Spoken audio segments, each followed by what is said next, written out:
નો ચોરવા. શું કામ નો ચોરવા? શું કામ નો ચોરવા? સાંભળો કે જગતનું મોટામાં મોટું દાન તેથી બાપ દેતો હોય, કોઈ નો દઈ શકે. દીકરીનું દાન, કન્યાદાન, અને તમે એ ઘરને તેથી તમે ચોર સાબિત કરો છો. અને એ તમે પૈસા ક્યાં લો છો? પનોતીના. શુભ પ્રસંગની અંદર કોઈ દિવસ પનોતીનો પૈસો લેવાય નહીં. અને એ પાછા તમે કોના ચોરી છો? વસ્તુ ચોરો છો. તો કે જેના વિષ્ણુ ભગવાન આપણે એને કીધા છે. જેને શું કીધા છે આપણે? વિષ્ણુ ભગવાન. ભગવાનની વસ્તુ આપણે કોઈ દિવસ ચોરીએ?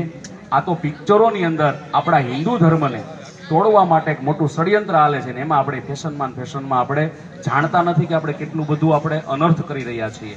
પછી બીજું કે જ્યારે ફેરા ફરતા હોય ને ત્યારે કોઈ દિવસ કોઈએ એમાં કાગળિયા ન ઉડાડવા જોઈએ. યજ્ઞની અંદર માત્ર જવતલ અને ઘી સિવાય કોઈ પણ બીજું દ્રવ્ય પડવું જોઈએ નહીં. અને જે ફેરા ફરતા હોય એને ખબર જ નથી અમે કેમ ફેરા ફેરાય, કારણ કે એટલા ઘેરા વળી જાય. ક્યારેક તો અમારે એવું બનતું હોય છે કે અગ્નિ નીચે પડે, એમાં કાગળિયા પડ્યા હોય ને અને સળગે છે મંડપ.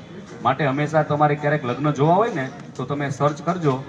મુકેશભાઈ અંબાણીના દીકરીના લગ્ન હતા, કેટલું સાયલેન્ટ હતું. એ કોઈ બૂટ ચપ્પલ પહેરી નહોતા બેઠા અને બધાય ટકોરી વગાડતા હતા, ફેરા ચાલુ હતા ત્યારે. માટે હંમેશા, અને ક્યારેક અમને દુઃખ થાય છે, દીકરીઓ કપાળમાં ચાંદલો નથી કરવા દેતી. અરે આપણે આપણા ધર્મથી મોટા નથી, બરોબર? કારણ કે કપાળમાં જો ચાંદલો નહીં હોય, આજે કોઈ પણ ધર્મની જોજો દીકરીઓ હશે, એના છોકરા હશે, એને પોતાના ધર્મથી કદાચ એને ચિહ્ન રાખવું પડશે, એને નાનપ નથી લાગતી. અને આપણી દીકરીઓને અત્યારે શું થાય છે? છોકરાઓ શું લાગે છે? ચાંદલો કરવા જઈએ તો એને કપાળ આમ લઈ લે, આગા લઈ લે. નહીં, હંમેશા ગમે એટલા તૈયાર થયા હોય પણ છતાં આપણે ચાંદલો બધાએ કરવો જોઈએ. આ તો મને સાહેબે કીધું પણ છતાં એક મને આનંદ થયો, ને સાહેબનો સ્વભાવ સારો છે એટલે મેં આ બધાને તમને કીધું. કદાચ આમાં કઈ કોઈને ખોટું લાગ્યું હોય તો ક્ષમા, પણ સાચું કેવું એ બ્રાહ્મણ તરીકે અમારો ધર્મ છે. જય ગણેશ.